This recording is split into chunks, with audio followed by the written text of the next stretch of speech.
Hello. नमस्ते sir. नमस्ते नमस्ते। और क्या हाल भाई? ठीक है सर। क्या हुआ, 3 लोगों को डायरेक्ट मारे कि नहीं इस कंपनी में जोड़ दिए? सर जी अभी घूम रहे हैं, रिश्तेदारी गाँव मिल ही नहीं रहे हैं। अरे मेरे दोस्त, सपना नहीं है माता पिता को हेलीकॉप्टर में हवाई जहाज में बैठाएं। घुमाना है सर। सपनों का मंजिल नहीं बनाना है। बनाना है सर।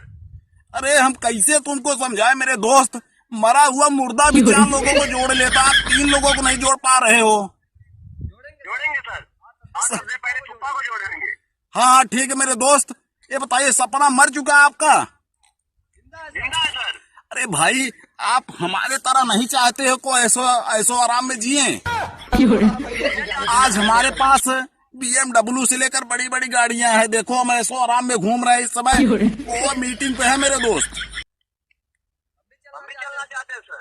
अरे ठीक भाई, हमारे मतलब अभी यहाँ सभी हैं, बाद में बात करेंगे। और आपसे ये कहना चाहते हैं, आप डायरेक्ट मारते रहिए, ठीक है ना? इस कंपनी में 3 लोगों को जोड़िए, इसके बाद देखिए लाखों करोड़ों में खेलोगे। ठीक, जोड़ेंगे सर। 6 लोग को।